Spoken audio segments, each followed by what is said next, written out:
વિદ્યાર્થી મિત્રો, આજે આપણે unit 6 the sky is falling part 2 reading and writing વિશે શીખવાનું છે, સમજવાનું છે.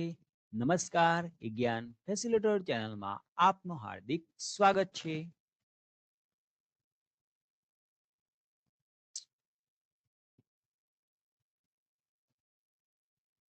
સૌપ્રથમ આપણે રીડિંગ સેક્શન સમજીએ. વાંચન વિભાગમાં જોઈશું આપણે read the paragraph and fill in the blanks. Read the paragraph. Paragraph એટલે ફકરો, ફકરાનું વાંચન કરો અને fill in the blanks ખાલી જગ્યા પૂર્ણ કરો. રાહુલ્સ ફ્રેન્ડ, રાહુલનો મિત્ર. વિદ્યાર્થી મિત્રો, અહીંયા તમે એસ જે છે એ એટલા માટે લગાવ્યો કારણ કે આ જે એસ છે એને એપોસ્ટ્રોફી એસ કહેવામાં આવે છે. જે વ્યક્તિ કે વસ્તુ વિશે સંબંધ કે માલિકીનો ભાવ બતાવવો હોય ત્યારે આપણે એપોસ્ટ્રોફી એસ નો ઉપયોગ થાય છે. બરાબર? હેલો, આઈ એમ રાહુલ. નમસ્તે, હું રાહુલ છું.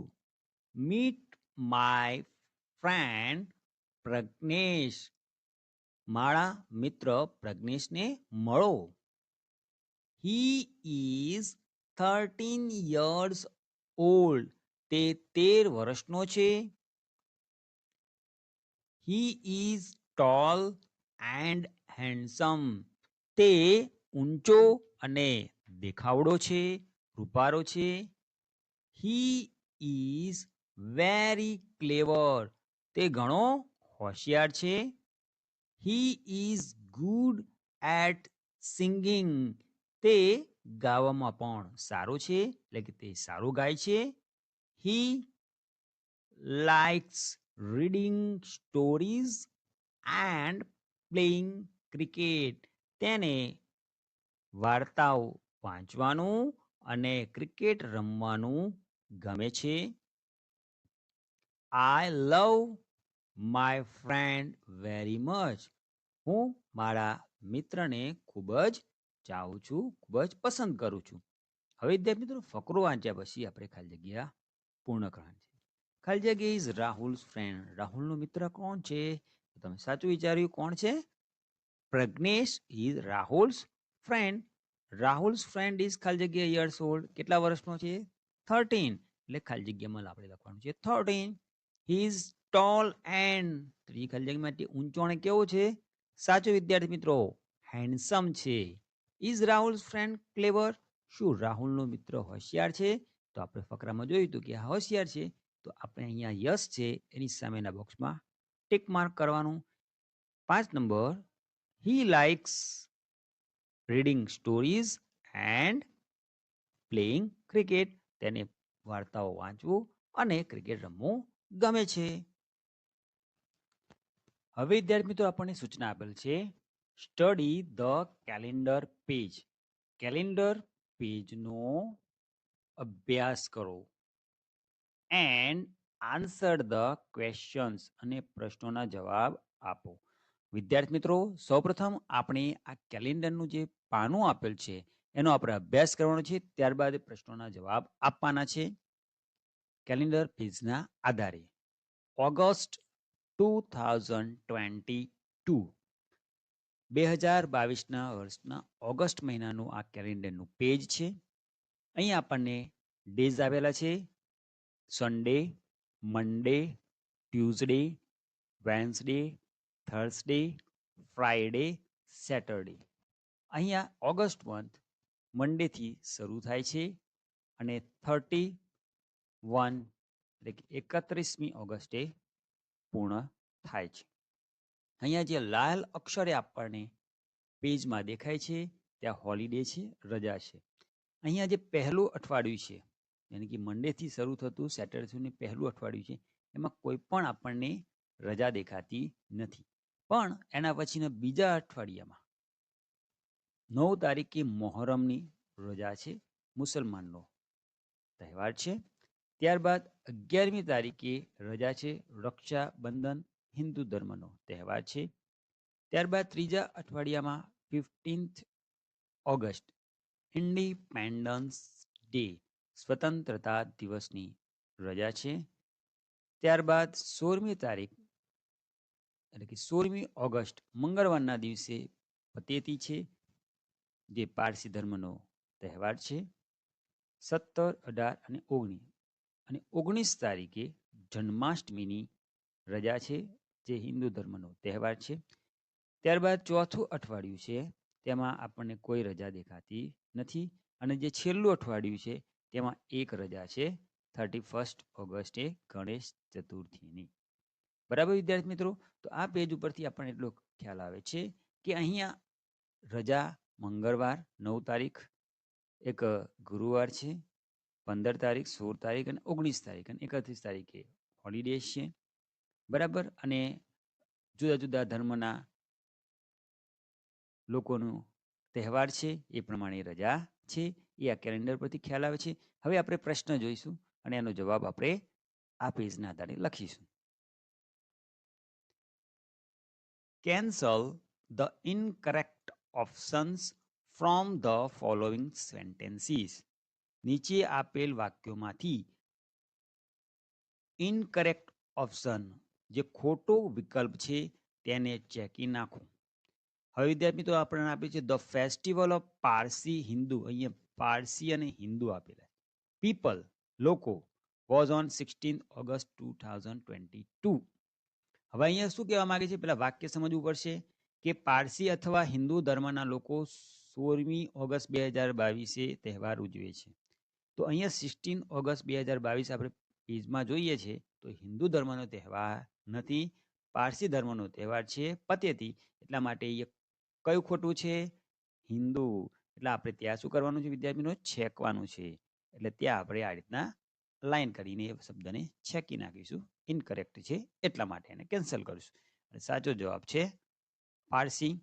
The last day of the month was Wednesday કે થર્સડે, બે ઓપ્શન આપેલા છે કે આ મહિનાનો છેલ્લો દિવસ બુધવાર કે ગુરુવાર હતો. તો સાચો ઓપ્શન છે વેન્સડે. તો ખોટો ઓપ્શન કયો હતો? થર્સડે. એને આપણે શું કરવાનું? કેન્સલ કરી દેવાનું. Okay. Number 3, there were 4 Mondays, Thursday in this month. આ મહિનામાં 4 સોમવાર કે ગુરુવાર છે. તો 4 શું છે? ગુરુવાર છે. એટલે ગુરુવાર સાચો ઓપ્શન છે. એટલે આપણે મંડેની પર શું કરશું? ચેકી નાખશું. કેમ કે ગુરુવારમાં 4 દિવસો છે. 4 ગુરુવાર આ મહિનામાં છે, 4 મંડેઝ નથી. Okay. Number 4, there was no holiday in the first last week. પહેલા કે છેલ્લા અઠવાડિયામાં કોઈ રજા નથી. તો આપણે કેલેન્ડરમાં જોઈએ છીએ તો આપણને ખ્યાલ આવે છે કે ફર્સ્ટ વીકમાં કોઈ હોલિડે નથી, લાસ્ટ વીકમાં હોલિડે છે. એટલે સાચું છે first. This month has 31 days. આ મહિનામાં કેટલા દિવસો છે? 31 દિવસો છે. પણ અહીંયા આપ્યું છે હેવ અને હેઝ. તો હવે હેવ અને હેઝ ક્રિયાપદ આપણે મૂકવાનું છે. તો ધીસ મંથ એટલે આ મહિનો, બરાબર. અને અહીંયા એક જ વચન છે, બરાબર. એટલે આપણે અહીંયા મૂકીશું હેઝ અને હેવને આપણે ચેકી નાખીશું, બરોબર. તો ધીસ મંથ હેઝ 31 days. આ મહિનામાં 31 દિવસો છે. એક જ મહિનો છે, એક વચન છે, એટલે હેઝ ક્રિયાપદ મુકાય છે. ત્યારબાદ ચૂઝ ધ કરેક્ટ ઓપ્શન. સાચો વિકલ્પ પસંદ કરો. Number 1, when did you hoist the flag at school? ક્યારે તમે શાળાએ ધ્વજ ફરકાવો છો? હોઇસ્ટ એટલે ફરકાવું, ફ્લેગ એટલે ધ્વજ. તો કઈ તારીખે, ઓગસ્ટ મહિનાની તમે કઈ તારીખે ધ્વજ ફરકાવશો? તો સાચો જવાબ છે ઓન 15th ઓગસ્ટ. તો ત્યાં આપણે આ રીતના અંડરલાઈન કરવાનું અથવા ટીક માર્ક કરવાનું. ઓકે. સાચો ઓપ્શન છે on 15th August. Number 2, when did sisters tie રાખીઝ to their brothers? ક્યારે બહેનો તેમના ભાઈઓને રાખડી બાંધે છે? તો કેલેન્ડરના પેજમાં જોઈએ છીએ તો રક્ષાબંધન છે 11મી ઓગસ્ટે. એટલે 11મી તારીખે રક્ષાબંધનના દિવસે બહેનો તેમના ભાઈઓને રાખડી બાંધે છે. નંબર 3, ખાલી જગ્યા festival was celebrated on Wednesday. કયો તહેવાર બુધવારે ઉજવાય છે? તો ત્યાં ઉજવાય છે ગણેશ ચતુર્થી બુધવારના દિવસે. એટલે અહીંયા આપણે લખીશું ગણેશ ચતુર્થી. લાસ્ટ ડેના દિવસે હતું. Number 4 Muharram is between. Muharram કયા વાર વચ્ચે આવે છે? તો મોહરમ આવે છે મંડે એન્ડ વેન્સડે, એટલે કે સોમવાર અને બુધવારના વચ્ચે ટ્યુઝડેના દિવસે મોહરમ આવે છે. નંબર 5 ખાલી જગ્યા national festival was celebrated in this month. કયો તહેવાર આ મહિનામાં ઉજવવામાં આવે છે? પણ કયો નેશનલ ફેસ્ટિવલ, રાષ્ટ્રીય તહેવાર આ મહિનામાં ઉજવવામાં આવે છે? તો ઇન્ડિપેન્ડન્સ ડે. તો આપણે ઇન્ડિપેન્ડન્સ ડે ની નીચે લીટી કરવાના, જે સાચો વિકલ્પ છે. ઓકે. ત્યારબાદ આપણને રાઇટિંગ સેક્શન આપેલ છે, લેખન વિભાગ. તેમાં સૂચના આપેલ છે સ્ટડી ધ પિક્ચર, ચિત્રનો અભ્યાસ કરો. હવે વિદ્યાર્થી મિત્રો અહીંયા આપણને આપ્યું છે એટ ધ બીચ, દરિયા કિનારે. બરાબર. તો અહીંયા એક આકાશ છે, એની અંદર આપણને શું દેખાય છે? સન દેખાય છે. અહીંયા આપણને ફિશ દેખાય છે, જે ડોલ્ફિન ફિશ હોઈ શકે છે. અહીંયા આપણને એક લાઇટ હાઉસ દેખાય છે. બરાબર વિદ્યાર્થી મિત્રો. અહીંયા આપણને બોટ ઉપર રોવિંગ કરતા આપણને દેખાઈ રહ્યા છે. અહીંયા આપણને એક અમ્બ્રેલા દેખાય છે, જે બીચ ઉપર છે. અહીંયા આપણને એક સેલ બોટ દેખાય છે, જે બોટ કે જે દરિયા કિનારમાં જઈ રહી છે. અહીંયા આપણને એક કાઇટ દેખાય છે. અહીંયા પણ આપણને એક બોટ છે. બોટની ઉપર આપણને એક હેટ પણ અહીંયા જોવા મળે છે. અહીંયા એક આપણને ઓવર જોવા મળે છે. આ અમ્બ્રેલા નીચે એક ડોગ છે. અહીંયા સ્વિમ રિંગ છે, જેને તરતો ના આવડતો હોય એ આ પહેરીને જઈ શકે છે, એ સ્વિમ રિંગ છે. અહીંયા સેન્ડ છે, અને આ સેન્ડની અંદર બાળકો રમે છે. એક સરસ મજાનું કેસલ એટલે કે મહેલ બનાવે છે સેન્ડમાંથી. અહીંયા આપણને એક સર્ફ બોર્ડ જોવા મળે છે, જે પાણીની અંદર મજા આનંદ કરવા માટેની હોય છે. અહીંયા સ્પેડ છે. અહીંયા આપણને એક બોલ જોવા મળે છે. અહીંયા ટેન્ટ છે, તેમાં એક બાળક આપણને જોઈ રહ્યું લાગે છે. અહીંયા વોચ ટાવર છે. આ વોચ ટાવર છે, જેના પરથી આ લાઈફ ગાર્ડ મેન છે એ બધાને ઉપર નજર રાખી રહ્યો છે. આપણે જ્યારે દરિયા કિનારે જઈએ તો આપણને લાઈફ ગાર્ડ મેન જોવા મળે છે. પછી અહીંયા સ્ટોન છે, સ્ટીપિંગ સ્ટોન, અને પછી અહીંયા લાઈફ ગાર્ડ આપેલા છે. જો કંઈક થાય તો આ લાઈફ ગાર્ડ મેન છે એ આ લઈને એને બચાવી શકે છે. બરાબર વિદ્યાર્થી મિત્રો. તો આ અવલોકન આપણે કર્યું, અભ્યાસ કર્યો, તો આપણને આટલું વસ્તુ જાણવા મળી. હવે આ ચિત્રના આધારે આપણે વાક્ય બનાવવાના છે. તો સૂચના આપેલ છે, write sentences about the picture using the words in the bracket. કૌંસમાં આપેલા શબ્દોનો ઉપયોગ કરી પિક્ચરને અનુરૂપ, ચિત્રને અનુરૂપ વાક્યો બનાવો. એટલે હવે વિદ્યાર્થી મિત્રો આપણે જે ચિત્ર એટ ધ બીચનો અભ્યાસ કરો ને એના ઉપર આપણે વાક્ય બનાવવાના છે ચિત્ર વિશેના. કૌંસમાં આપેલા છે ચિલ્ડ્રન, બોલ, tent, dog, beach, trees, birds. બાળકો, દડો, ટેન્ટ, તંબુ, ડોગ, કૂતરો, બીચ, દરિયા કિનારો, ટ્રીઝ, વૃક્ષો, અને બર્ડ્સ, પક્ષીઓ.